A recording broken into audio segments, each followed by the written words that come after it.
أعوذ بالله من الشيطان الرجيم.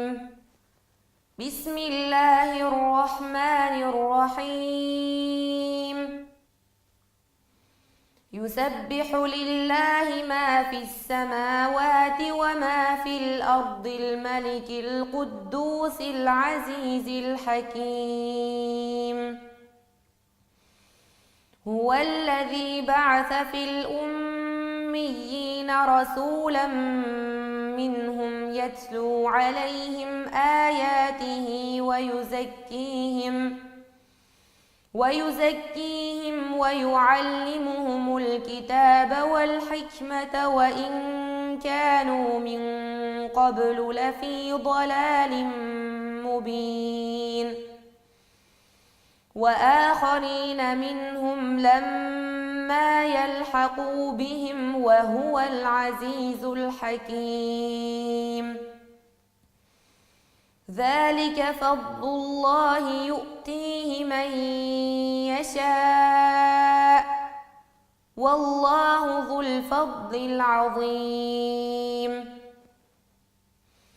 مثل الذين حملوا التوراة ثم لم يحملوها كمثل الحمار يحمل أسفارا بئس مثل القوم الذين كذبوا بآيات الله والله لا يهدي القوم الظالمين. قل يا أيها الذين هادوا إن زعمتم أنكم أولياء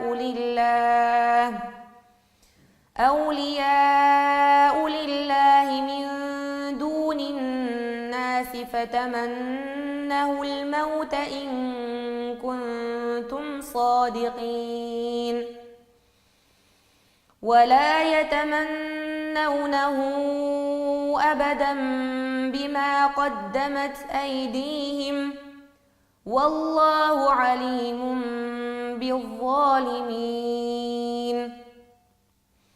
قل إن الموت الذي تفرون منه فإنه ملاقيكم ثم تردون إلى عالم الغيب والشهادة فينبئكم بما كنتم تعملون. يا أيها الذين آمنوا إذا نودي للصلاة من يوم الجمعة فاسعوا إلى ذكر الله وذروا البيع ذلكم خير لكم إن كنتم تعلمون.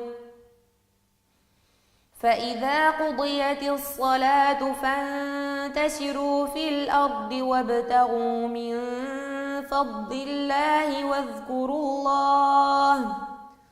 واذكروا الله كثيرا لعلكم تفلحون.